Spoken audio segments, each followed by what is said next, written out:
Communist தத்துவத்தின் மூல விதி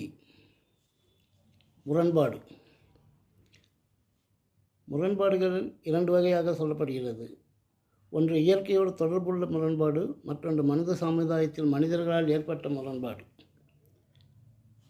இரவு பகல், ஆண் பெண், பிறப்பு இறப்பு, வெயிலு மழை, இருளு வெளிச்சம், குளிர் உஷ்ணம், நேற்று இன்று, இன்று நாளை, இது போன்ற எதிர்மறை முரண்பாடுகள் அனைத்தும் ஒன்றோடு ஒன்று தொடர்பு கொண்டிருக்கும். இது இயற்கையில் இருக்கும் முரண்பாடுகள், இயற்கையில் சகஜமான முரண்பாடுகள். இவற்றை நாம் பிரிக்க வேண்டும் என்று நினைப்பதிலையும் அர்த்தமில்லை, பிரிக்கவும் முடியாது.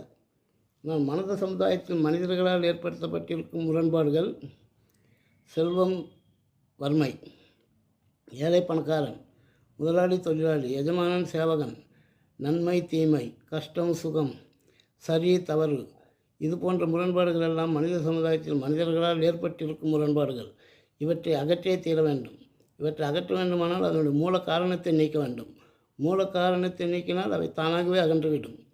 மூல காரணம் என்ன? சுரண்டல் என்றால் என்ன? உழைப்பு என்றால் என்ன? மதிப்பு என்றால் என்ன? பணம் என்றால் என்ன? உலகத் தொழிலாளர்களே ஒன்று சேருங்கள். இந்த முழக்கத்தின் அர்த்தம் என்ன? எல்லாவற்றிற்கும் பதிலை தேடி அழிந்து கொண்டிருந்த மனித சமுதாயத்திற்கு அறிவுபூர்வமான பதிலை கொடுத்த ஒரே நூல் கார்ல் மார்க்ஸின் கேபிட்டல், மூலதனம்.